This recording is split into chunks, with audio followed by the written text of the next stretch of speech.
Welcome to World Affairs Today, brought to you by the World Affairs Council, Washington, D.C., a leading forum for global education and international affairs.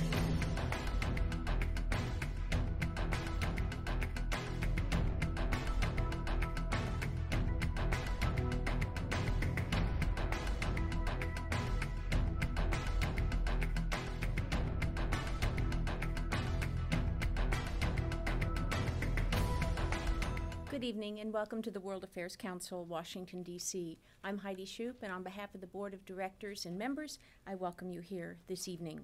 Tonight we are delighted to host Ambassador Christopher Hill for a discussion of his new book, Outpost Life on the Frontlines of American Diplomacy. This program is being filmed for our weekly national television program, World Affairs Today, and I urge you to silence your phone at this point as a courtesy to our audience here and at home. If you wish to tweet along with us tonight, please do so by using hashtag WACDCLive. Ambassador Christopher Hill is the Dean of the Josef Korbel School of International Studies at the University of Denver. He grew up in a diplomatic family that traveled to many countries in his youth. After a service as a Peace Corps volunteer in Cameroon, he joined the Department of State in 1977. His distinguished 33-year career included posts as ambassador to Macedonia, special envoy to Kosovo, ambassador to Poland, ambassador to the Republic of Korea, and assistant secretary of state for East Asian and Pacific affairs. He was part of the team that negotiated the Bosnia peace settlement and was named head of the U.S. delegation to the six-party talks aimed at resolving the North Korea nuclear crisis. In 2009, President George Bush nominated Ambassador Hill for the post of U.S. Ambassador to Iraq, where he served until 2010. His memoir, Outpost Life on the Frontlines of American Diplomacy, recounts the vast range of his experiences and the people he encountered, from war criminals to Mother Teresa. It has been critically acclaimed for his outspoken assessments of U.S. officials for whom and with whom he worked, and of the many world leaders he encountered along the way. We have the book here tonight for sale and signing, so I encourage you to pick one up. Now please join me in welcoming Ambassador Christopher Hill.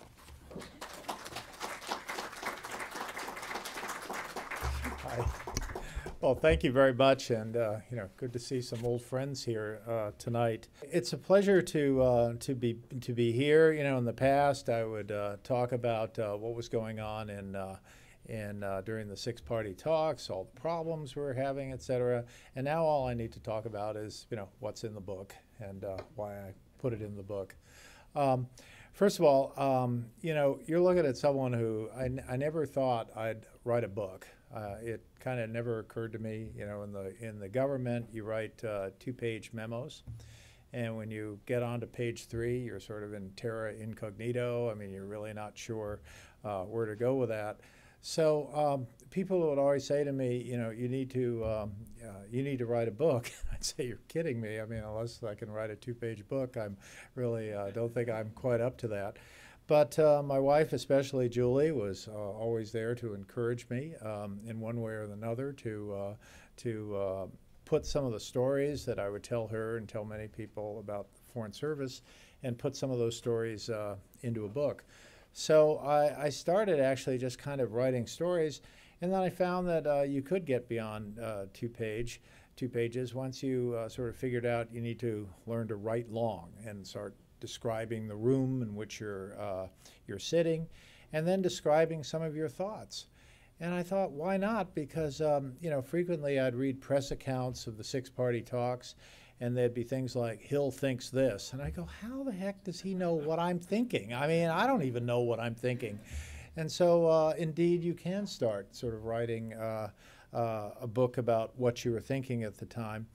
And I think what's really, for me, what was really fun about writing was that, people always say to me, oh, did you keep a diary? Well, let me tell you, no one in the Foreign Service keeps a diary. I mean, life is way too short to keep a diary. I mean, by the time you're done with your day at the State Department or your day at the embassy, you're lucky if you can, look at a couple of baseball scores. I mean, the idea that you're going to, I got to fill in my diary for the day. I mean, no one does that. So, you start sort of writing, you think, I'll never be able to remember some of the stuff that went on, and then things start coming back to you. And it's like watching an old movie that you've seen before, and then you start remembering what the next scene is, and before you know it, you're just happily, pecking away on your Mac Air, and Julie would hear me sort of laughing to myself, and she'd say, "What's funny?" I just remembered this kind of cool story in Albania, and so I found that a lot of things started coming back. And then you find that things that you thought you remembered, you didn't really remember right. That is, you had the chronology all wrong. In fact, I started writing the book with the idea, I'm not going to be a slave to chronology. I'm just going to write these things and let the reader figure out when they happen. But fortunately, I had a great editor named Alice Mayhew in Simon & Schuster, and Alice said, look, people live their lives by chronology. They're born, they live, they die. I mean, stick with a chronology. Life is complicated enough without jumbling it up. So the books that I had read that didn't have chronology, I just sort of put aside as models. And so, I started at the beginning, but since Iraq was such a searing experience for this country, for the world really, I put in the prologue a story about Iraq because I really wanted to get back to that subject in a kind of big way, because I think how we learn the lessons of Iraq will in many respects inform how we do things in the future. And to some extent, we're a country whose sort of boundless optimism about that future kind of has us always thinking forward and not thinking enough about the lessons of the past, and such that often the things we do are things that we do because we've just our collective memory has elapsed on a certain subject, whether Vietnam or whatever. So I would like to, in the book, I wanted to contribute to the collective memory in Iraq, which is not to say that anyone who served in Iraq, anyone who's spent time there with people, you don't like to say things like it was all a big mistake. There are plenty of people who are going to say it's all a big mistake, and frankly they'll have a lot of good reasons for saying it was a big mistake. But when you've served there, when you've worked there, when you've worked together, and really it is a band of brothers and sisters when you're in a place like that, you don't think it's fair to them, and maybe not even fair to yourself, to say it was all a big mistake. What you'd rather do is kind of recall the things that happened and let the reader figure out what was a mistake and what we learned from that experience. So the book does start out with a story in Iraq where I go down to Nasiriyah, and I sort of get the clear picture. This was a sort of a small little town, provincial capital in south central Iraq, and I sort of it was one of the first places I had gone to in Iraq, and I got the understanding that people were often looking for money and things rather than forms of cooperation. We would say, hey, we're going to be there with you, we're going to do a lot of things together, and they go, man, what are you bringing here? So the kind of disjunction in our expectations and the Iraqi expectations, I think is worth recalling. So I kind of started with Iraq, but then I realized, what made me react to the things that were going on in Iraq, what made me understand things, even the fact that I hadn't been to Iraq before, was the fact that I'd been in many other assignments. And so a lot of things that I reacted to in Iraq, I reacted to because I'd been a Peace Corps volunteer in Cameroon. And then next thing you know, I'm sort of writing about being in the Peace Corps, and I'm realizing that things in the Peace Corps were very relevant to things in Iraq. And one story I tell in the Peace Corps chapter, which is really very early on in the book, is about, my job in the Peace Corps was I was a credit union volunteer, meaning I went around auditing credit unions. That doesn't sound like a very exciting job, I mean, no disrespect to anyone here who audits credit unions for a living, but I must say, what you need as a 23-year-old is to wake up every morning and know what you're going to do that day. And so I would wake up every morning, I'd get on my Suzuki 125 dirt bike, and I'd go to a credit union, and I'd go through the books and figure out whether anything had been done in the month intervening. And one of my jobs there was to attend annual general meetings and sort of help them through the annual reports and things like that. And by the way, these were largely people who were illiterate, except for the bookkeeper and a few people in the board of directors.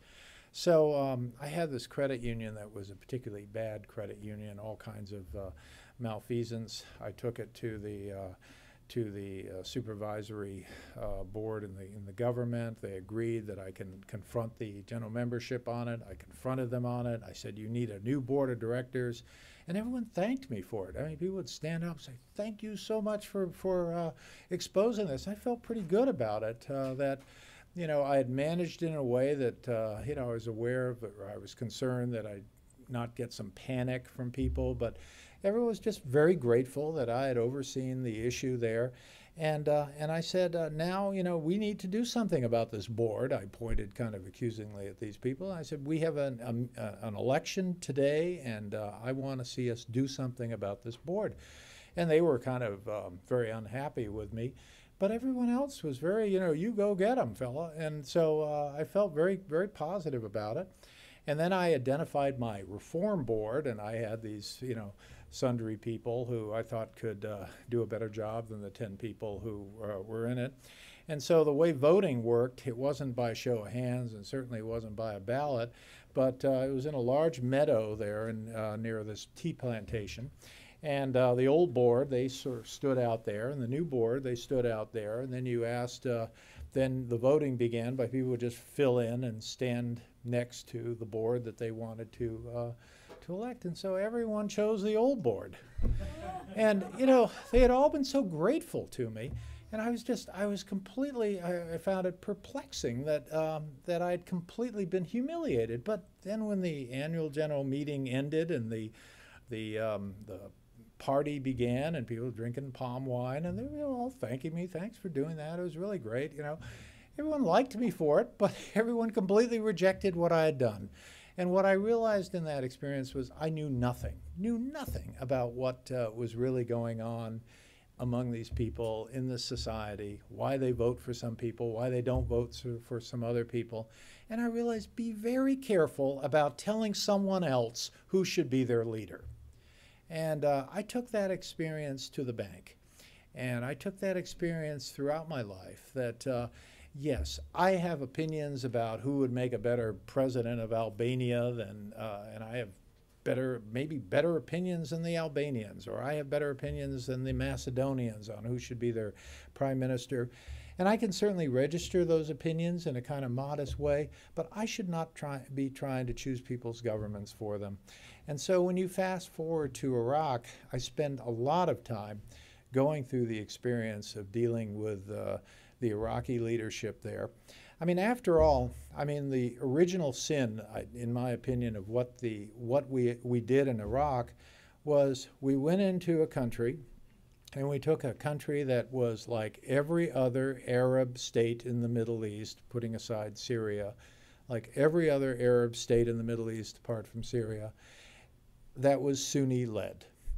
And a lot of people didn't understand that Saddam Hussein was the last Sunni leader in Iraq. They thought he was some kind of Ba'athist leader, that this was something different. Well, if you're from a minority, in this case Sunni, you always come up with some sort of secular concept.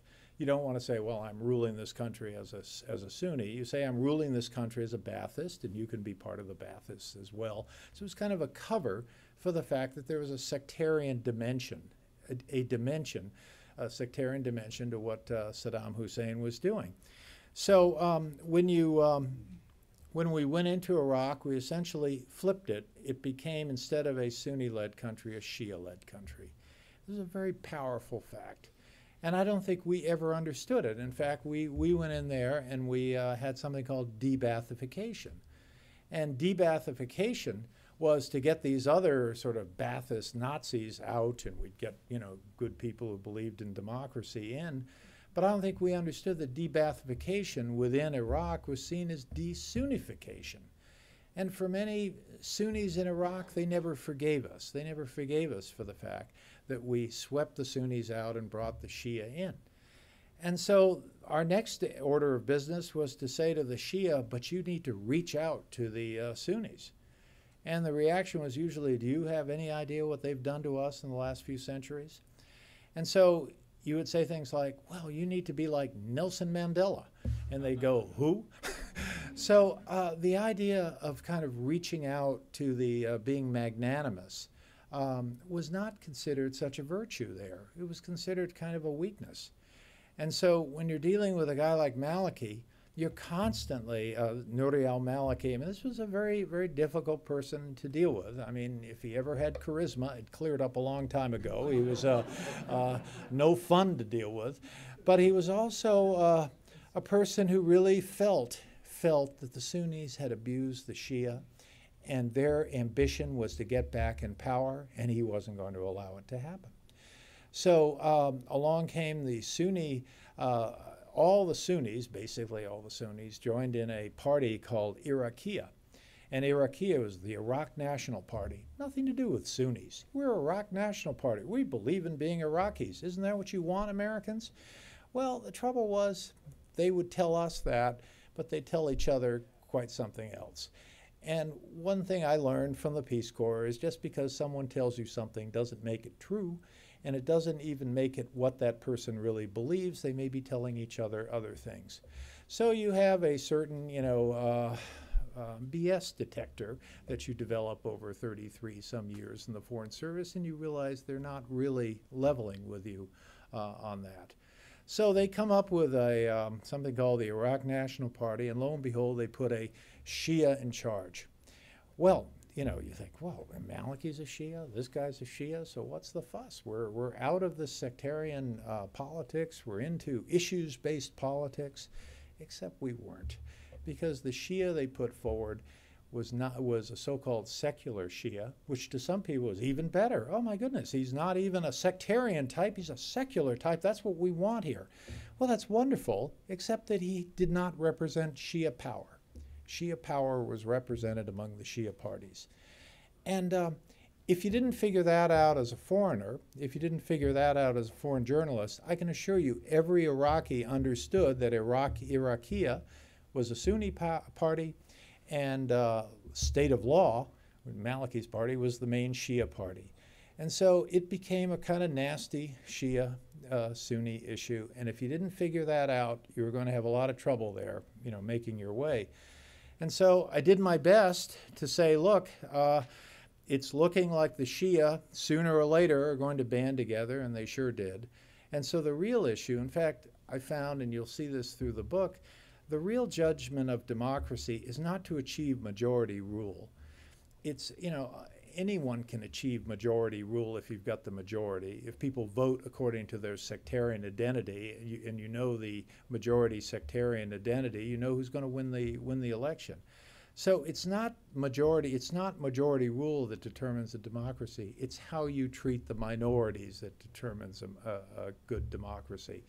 And so my efforts were among the Shia to treat the Sunnis well, to make sure they were part of the governing structure, to make sure there was so-called Sunni outreach and things like that.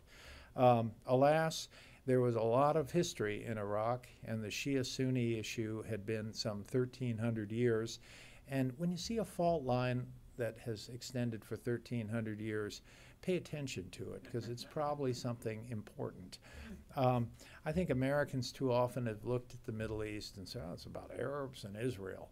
Well, yeah, that's issue's been there for some 70 years or so. But, or it's about dictatorship and democracy. Well, that's been there for maybe 30 years or so. More honestly, maybe since the Arab Spring. But when you see a 1,300-year problem, that's the real fault line that you need to develop structures to deal with. So in a way, by starting with Iraq and ending with Iraq, I'm trying to suggest that what helps you understand Iraq or deal with Iraq is a career that takes you in a lot of different places as well. In going through my experiences with the North Koreans, now those are people only a mother can love, believe me. I have never, you do not develop any kind of Stockholm syndrome with the North Koreans. You don't spend a lot of time with them. Gee, they really have a point. You know, they're really misunderstood. There's none of that with the North Koreans.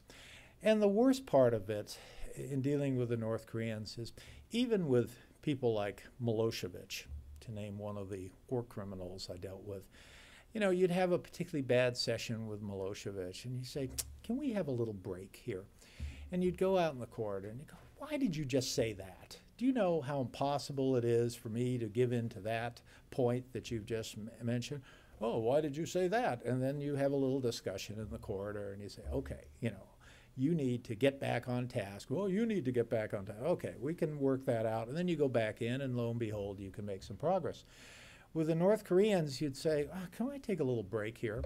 And they say, oh, time to you know, have a break for 3 hours, because frankly they were often, you know, looking for time away from us. I said, no, just a few minutes. I want to go out into the corridor there. And I'd say, Mr. Kim, you know, I can't deal with that. I mean, that's not something, you know, that's not something we've agreed. And basically you've gone back on what we've already, what we're going forward with. And then you get the exact same answer in the corridor that you got across the conference table. So the North Koreans were truly inscrutable and truly difficult to deal with. And so there are a lot of people who say, you know, we should never deal with a country like that. But as I try to lay out in this whole Korea section, it was not just negotiating with the North Koreans that we were engaged in.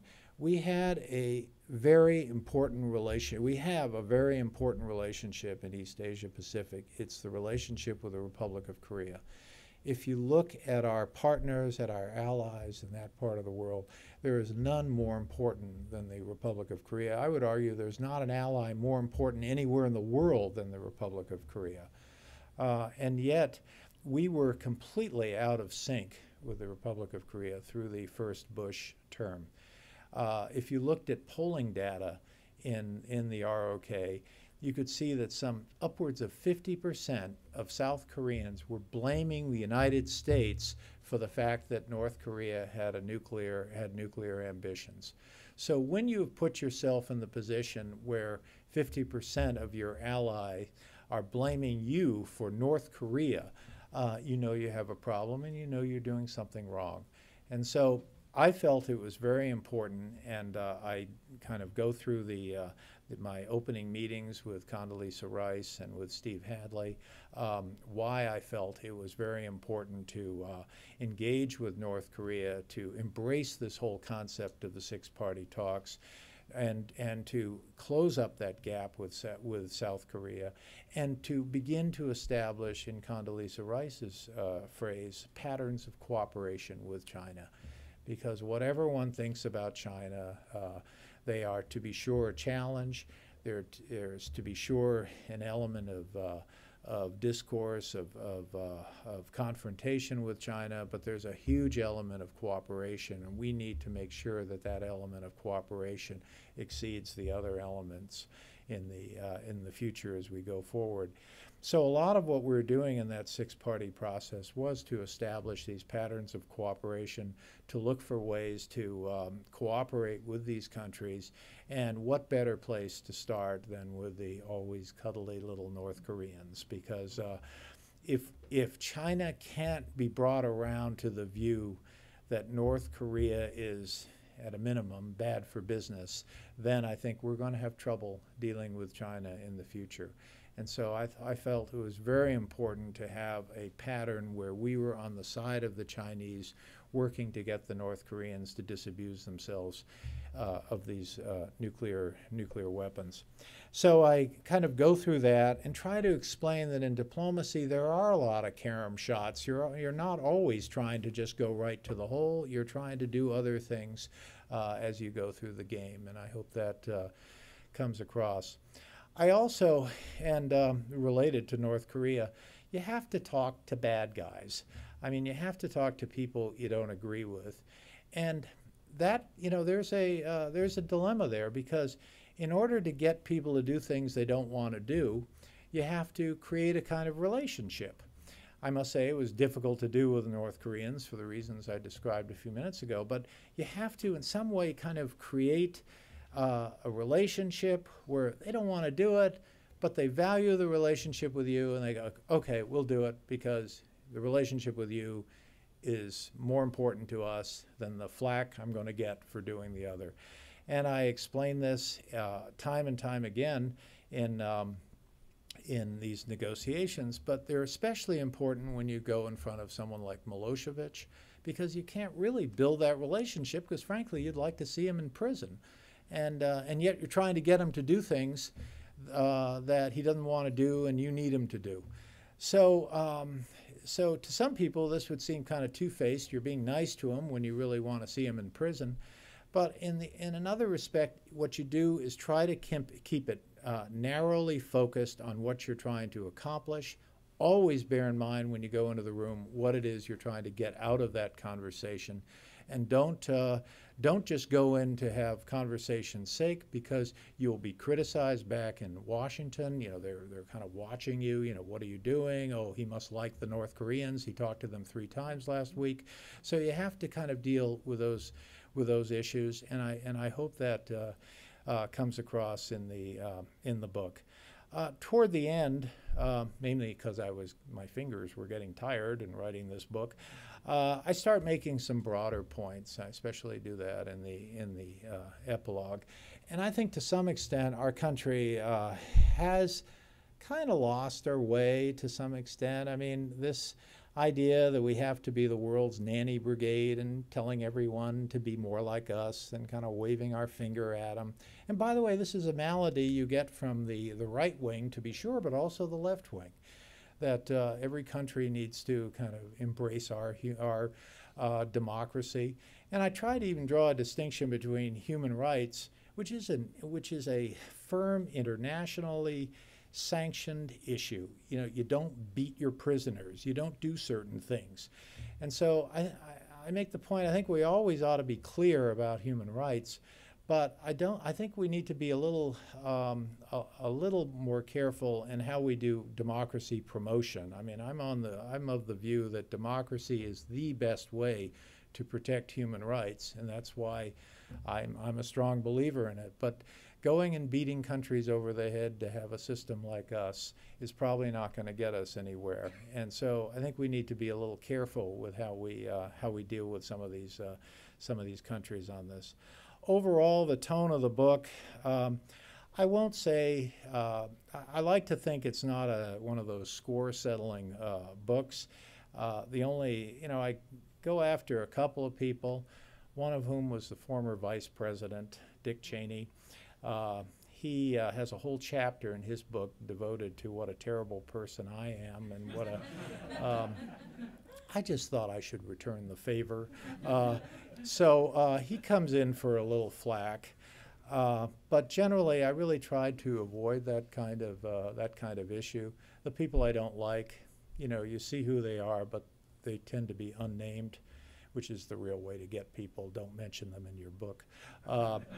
But what I hope comes across is there are a lot of people I do like, and very proud of working with over the years, and namely the men and women of the Foreign Service, who I think really deserve a lot more credit than they have received over the years. Again, this is not about. It's not a score-settling book. It's also not a book about Washington. I try to make it a book about outposts, about places where you're out there. Holbrooke once said to me, the only thing worse than not having guidance from Washington is having guidance from Washington. And I try to give some real examples in the book about you've got this situation and you've got to make a decision, and you're not going to get any guidance, so what's the call going to be? And one of them was, I was told you can meet with the North Koreans, but the Chinese need to be present. And, we laid it all out. It took quite a while. This was at the start of the whole process. And then the Chinese didn't show. And then the question was, should I just call off the meeting because the Chinese were not there? And I explained all my thinking through this during, at a time when I had a couple of these Foreign Service officers around me. So I'm thinking about what to do, how to manage this, and I finally decided, damn it, I'm just going to do the meeting. And I did the meeting. And to this day, I have this reputation being a rogue Foreign Service officer who did not follow his instructions. Well, sometimes you can't follow your instructions because there's no time to do it, and you've just got to make the best call you can. So I try to talk about that, but I really try to, and I'm not really sort of interested in all the trench warfare going on in Washington. I'm much more interested in the, what we're doing abroad and how we're promoting our country's interests. So I try to keep it light. I try not to get wonkish and not to, I had a little argument with my editor. I didn't want the word diplomacy on the cover because I thought it kind of puts people to sleep. And she said, well, they need to know this is not about, how you take care of your dog or something. So I eventually gave in to my editor, and we have the word diplomacy there. I thought it would hurt book sales as well. But the tone, it's written in kind of the way I talk. I try to avoid being wonkish, and there are some long sentences, but all those editorial problems I will take on as my own. So I think that kind of lays it out. I hope you have time to read it. Or, I've had, it's 400 pages. I did about 100 pages on Iraq, 100 pages on South Korea, or the two Koreas and the six-party talks, about 100 pages on the Balkans, and there's hundreds, sundry other pages. So already, I had a critic who said, he didn't like anything that I said about Korea, but he wanted me to have a lot more about Korea. Sort of like the old joke about, the restaurant, the food's no good, but and the portions are too small.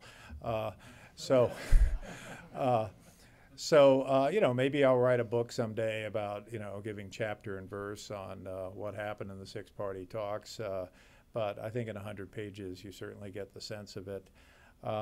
I think 100 pages on Iraq is enough. There are plenty of other people doing books on Iraq. Maybe that's enough. But I thought 400 pages is definitely enough.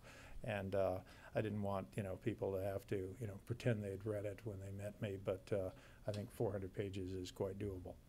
So I think we'll go to questions. Two questions. One deals with the Sunni-Shia divide. Can you tell us, from your opinion, are there any unexplored diplomatic opportunities, structures that can bring leaders, Sunni and Shia leaders, together to deal with this challenge? Yeah. And the second question deals with the Kurds. From your opinion, what can be done to be able to strengthen the Kurds' ability to defend themselves from ISIS? Yeah. And whether you think that a structure can be built into the new Iraq that would give the Kurds a legal structure for their own autonomous nation with autonomous region within Iraq. Yeah. Thank you. I think if Iraq is going to succeed, it's going to succeed because Iraqis want it to succeed. That said, I think there are some things that need to be done. I'd take another look at the constitutional structure. I'd take another look at this age-old issue of the center versus the periphery, and whether more powers can be devolved to provinces, because I think there needs to be more of a sense of revenue sharing and things like that. I think by devolving more powers, you could have greater sort of Sunni buy-in to the center. I think the real danger right now is you might have a sort of Sunnistan emerging, whether it's under ISIS, which I think is an unacceptable situation. I mean, and by unacceptable, I mean it cannot be accepted. We have to do what we're doing, and alas, even more to prevent it.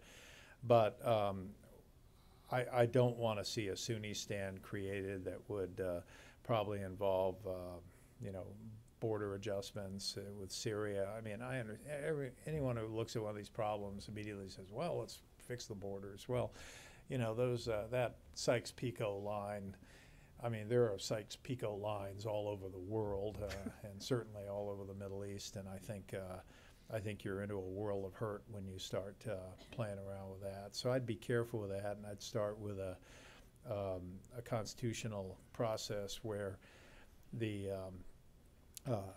sense of being losers, which is the way the Sunnis feel in the equation there, that the sense of being losers can be fixed. Now, it's not so, you know, I do not recommend a sort of Bosnia-type solution where, you know, which is kind of taken from the European Union and taken from the old Yugoslav structure where everybody takes turns. Well, I guess it's taken from Sesame Street, but maybe the European Union got it from Sesame Street. Maybe we all got everything from Sesame Street. But anyway, everyone takes turns.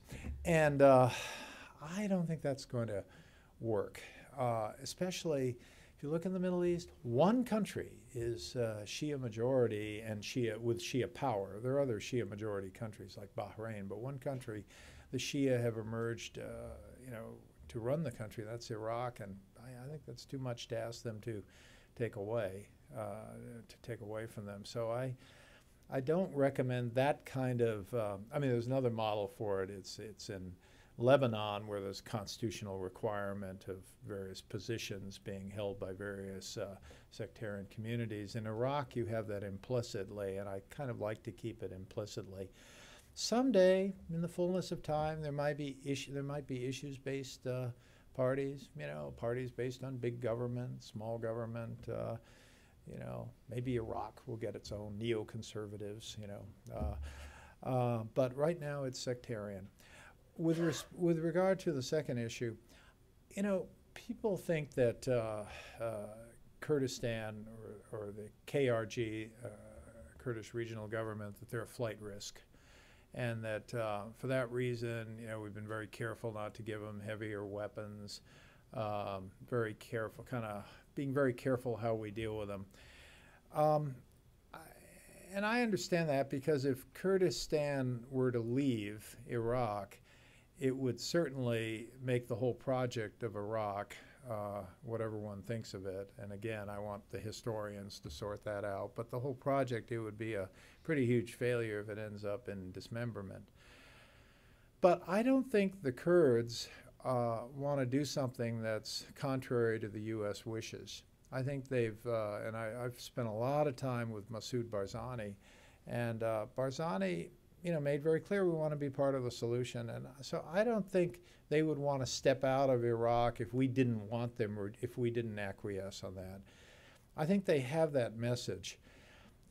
So my own feeling is we need to do more to make them understand the importance of the U.S. relationship, and I think we can through by better equipping them.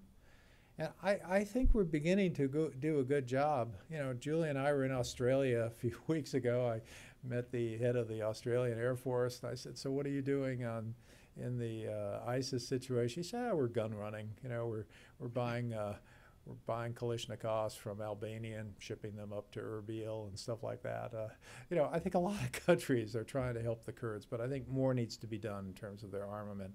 And in the fullness of time, you know, the Peshmerga, the concept is it's a kind of territorial defense unit of the Iraqi army, and that's doable provided the Kurds continue to want to stay. And there's one other issue, which is South oil is huge in Iraq, and the Kurds get a percentage of South oil as long as they're in. And so 17% of South oil is worth more than 100% of Kurdish oil. So I think the Kurds understand there is some economic value to staying in. So I think the key thing is for us to stay close to the Kurds and make clear what our wishes are. And by the way, there's a lot of stuff in the book about the Kurds, and I really valued my time with them, which is not to say Kurdistan is perfect or they've got, you know, nailed every human rights issue there. They haven't. They've got a long way to go, but I think they're basically in the right direction. In dealing with North Korea via the six-party talks or otherwise, you talked about working with China. Would you discuss a bit how China's interests in North Korea are different from ours, and whether China has come over the years to change its views on the North Korean government? I would say, first of all, China's interests are different from ours because North Korea is a neighbor. And, you know, our attitude to Mexico is different from other countries' attitudes to Mexico because Mexico's our neighbor. And so being a neighbor, you know, like a lot of things in life, it starts with a map. And you'll see that China has different attitudes to countries on its periphery than we might. Secondly, I think North Korea presents for China a kind of very difficult historical narrative for China. For one thing, there are Chinese today who have associations of families who lost people in the Korean War. And so they get together on Sunday afternoon and they talk about, you know, great uncle Joe who died in the Korean War. So that's a little different already. So there's a historical connection.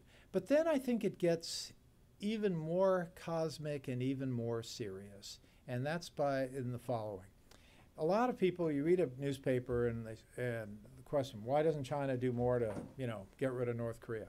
Answer, North Korea, they're afraid of North Korean refugees.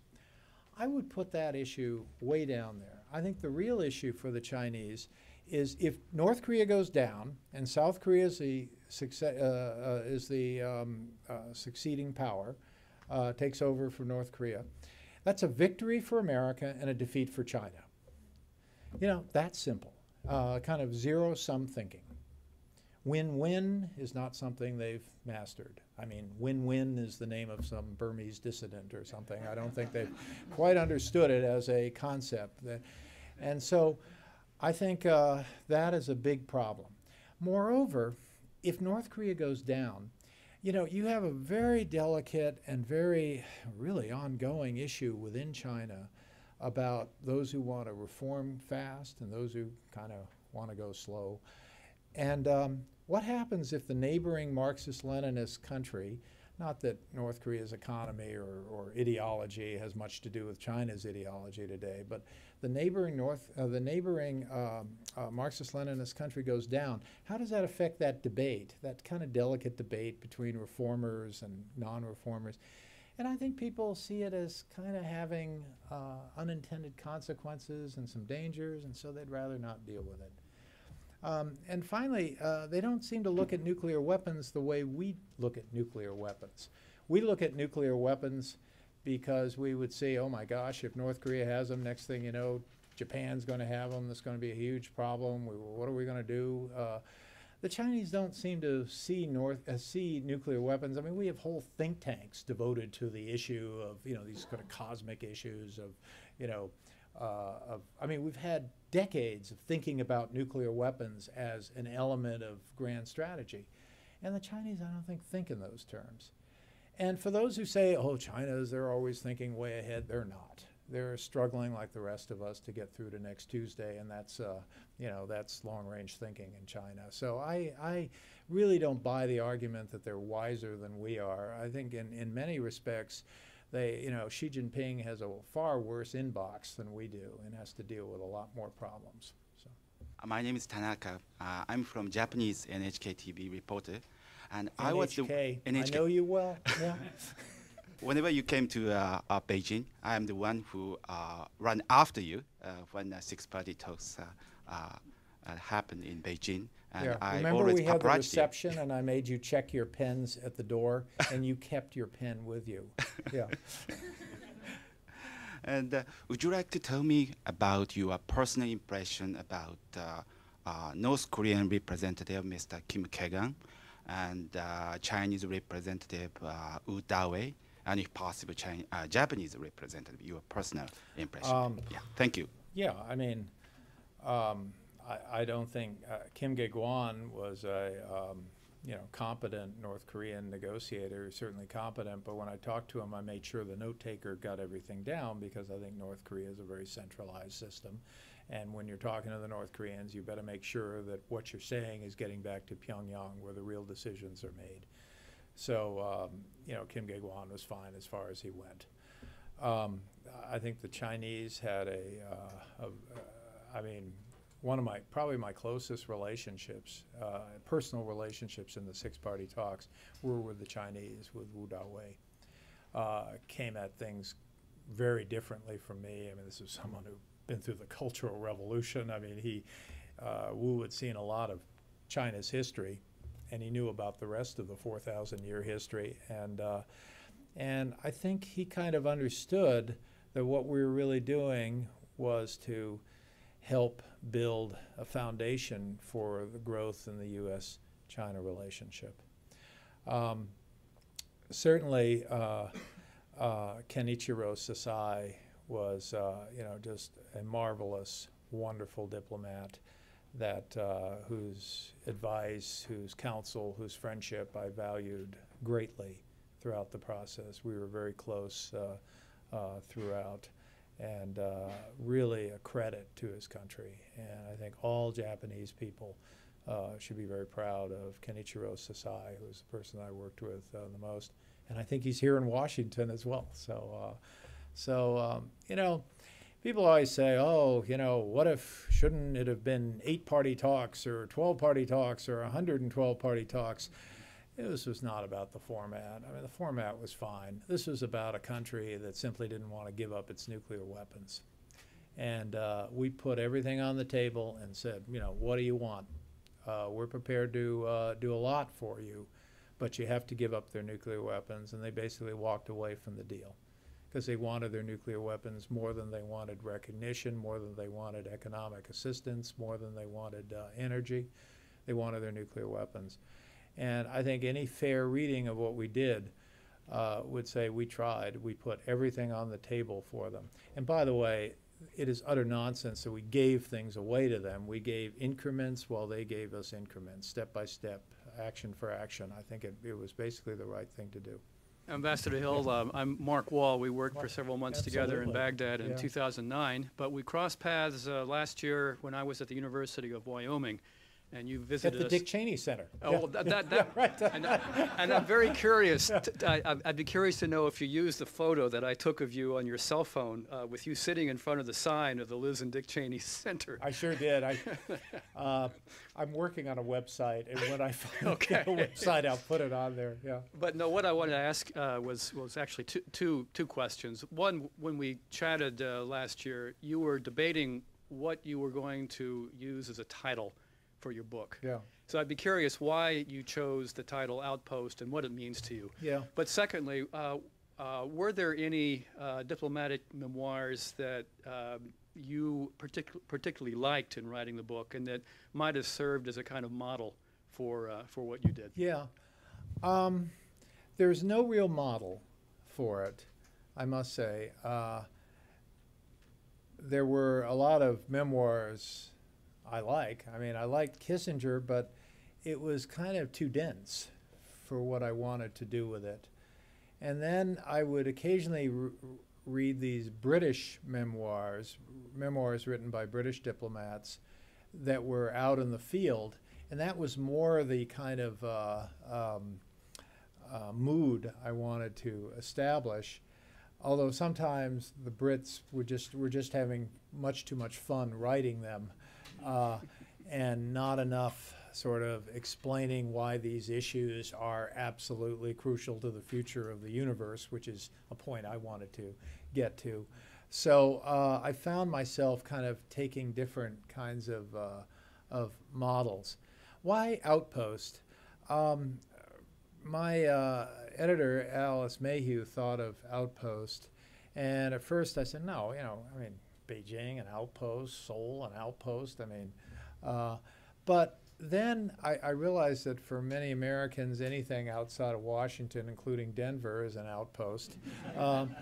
And so it actually works with Americans better than I thought it would. And then what I liked about it was the sense of loneliness that you have when you're in an outpost. You're lonely. I mean, you're out there.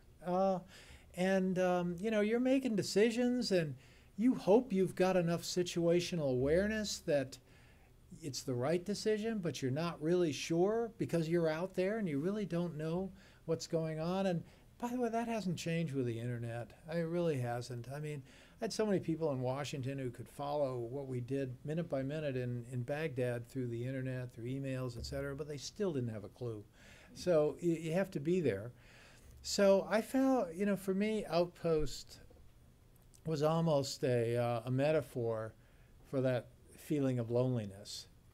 But since we didn't want to just call it Outpost, we thought, well, we better, you know, say, well, this is about a lifetime diplomatic. And I really wanted to get rid of that word diplomatic because I just, it puts me to sleep. And, but Alice prevailed, yeah, so. The question I have is relating to overall to what are the prospects for resolving regional conflicts that we seem to be perennial and ongoing throughout our lives. Cyprus, Israel, Palestinians, now the Ukraine, South and North Korea. U.S. is trying very hard, making sometimes a superhuman effort, negotiating and so on. But is this because we lack leverage? We don't have enough leverage to sway the results in our favor or to bring some mediation or peace? It seems like they are deadlocked, a lot of these issues. Well, there are a lot of frozen conflicts out there. Right. You're absolutely right. I like to think, you know, what was wonderful about the experience with Holbrooke, and I spent a lot of time kind of describing Holbrooke, the person, you know, describing his way, the way he operated and how he thought about issues, because I just think he's really one of the great figures of our country's foreign engagement in the last 100 years. I spend a lot of time, though, explaining that once the U.S. got involved with these issues, really kind of took the wheel in the Bosnian issue, we wanted to be the decisive factor. We wanted to prevail. We could not imagine saying, well, we gave it the junior college try, here, back to you, European. So we felt that it was really crucial to be decisive. And people talk about that in the use of U.S. military. And I am strongly of the view that U.S. military does need to be decisive. We're so much bigger than anyone else in terms of our military. And if we can't be decisive on something, we shouldn't be engaged on it, in my view. But I think we should be much more decisive in our diplomacy as well. I don't go into this so much, but I think that when our Secretary of State arrives in a country, it should be for a decisive purpose. I don't think it should be a sort of look-see or, you know, I'm here on a listening tour or, gee, I'm trying to figure out what's going on out here. I think it really needs to be, boom, we're going to take care of it now. The Secretary of State should be the closer. You know, you got other people to do the middle inning stuff, but the Secretary of State, when the Secretary of State shows up, game over. And I think we kind of lost that a little. And we've lost that a little because our Secretaries of State, not just the last one, but the last few, are really on the road all the time. And I'm not sure that's quite the right way to go, in my humble opinion. That said, you know, you've got a lot of audiences back here, and people are saying, "Oh, why is our secretary in Washington when there's a crisis out there, and you pick a stand or something?" And so the secretary ought to be out there, and you pick a stand. So, you know, I understand there are pressures to be on the road, but I really would like to see a more of a sense of decisiveness, because when you talk about some of these regional conflicts, I think if they got the impression, gee, the American secretary wants this done and he's planning to come, we better settle. I'd like to have that kind of feeling, and I don't think we're getting that enough these days, because I think we've kind of, you know, there's just too much travel money. Yeah. Well, Secretary Kerry tried so hard to negotiate between the Israeli and the Palestinian. He spent a lot of time there going back and forth. And yeah. Well, and I think that's very good, because I think the issue has been, frankly speaking, a little neglected. But I'd like to see that when the secretary does it, it's done. You know, I mean, to me, it should be done even before the secretary gets there. You know, real quick, because I know we're short on time, but Dayton once. We were trying to normalize the Croatian-Serbian relationship. I came back to Holbrooke and I said, all done. Just 2 issues tonight. Milosevic will meet with Tudjman. It'll be at 5 o'clock, and they're going to sort out the 2 issues. One was the term of the speaking Polish, okres przejściowy, the intermediate term. You know, how long Eastern Slavonia was going to be in this intermediate status. And the second was the terms of the election. I said, you know, it's pretty clear. Milosevic wants 36 months. No, he wants 36 months, that is, keep Eastern Slavonia Serbian for at least 36 months. Tudjman wanted 12. They'll come at 24. And then Holbrooke goes, well, I don't want them to meet. I said, what are you doing? What do you mean you don't want them to meet? It's already done. They're going to meet tonight at 5 and we're finished. I want Secretary Christopher to take care of this. I said, well, you know, it's great for him to do it, but he's coming here. There's going to be plenty of other things. Let him do those other things. This one is already done, okay? He says, no, don't let them meet. We'll have Secretary Christopher handle this. So Secretary Christopher goes to Milosevic and says, well, Mr. President, I understand there's a difference of opinion on the term of the transitional period. That was the word I was looking for. Transitional period in Eastern Slavonia. And I understand that Mr. Tudjman wants 12 months and you want 36. And Milosevic goes, absolutely, it cannot be 1 day less than 36. Or, you know, he goes, thank you very much. I'll go see Mr. Tudjman. Mr. Tudjman, I understand there's a difference of opinion. Absolutely, it cannot be 1 day longer than 12 months. We will send in our army if it's 1 day. And I'm going, and I look at Holbrooke, I go, what is going on here? In fact, when we're walking out of Milosevic's office in Dayton, this is in the Dayton Peace Accords, you know, Holbrooke, secretary goes out, Holbrooke goes out, I go out and I look back at Milosevic and he goes, you know, why, you know. And so anyway, finally, lo and behold, after a lot of the shuttling, Milosevic says, Mr. Secretary, Franyuk and I, Tudjman and I, will come to your suite today at 5 o'clock because I think we really appreciate what you've done. We have some ideas. So they came to the suite and they told the Secretary, based on your ideas, we're going to go with 24 months and we're going to have the type of elections. There was some issue about whether they'd be sort of Croat-style elections, et cetera. So they worked that out. So it all ended well. I mean, I probably lost several years of my life worrying about it that day. But the point was Holbrooke understood the need to get the secretary really, wow, look what I just did. Okay, bring on Sarajevo. And Holbrooke understood the need to get the secretary really engaged and you know, wanting to you know, go on to the main course. Holbrooke was brilliant. He understood it, and I didn't, but I learned. So thank you. So I think are we? I think we're done. Thank you very much. Thank you. Thank you for joining us for World Affairs Today, a production of the World Affairs Council, Washington, D.C.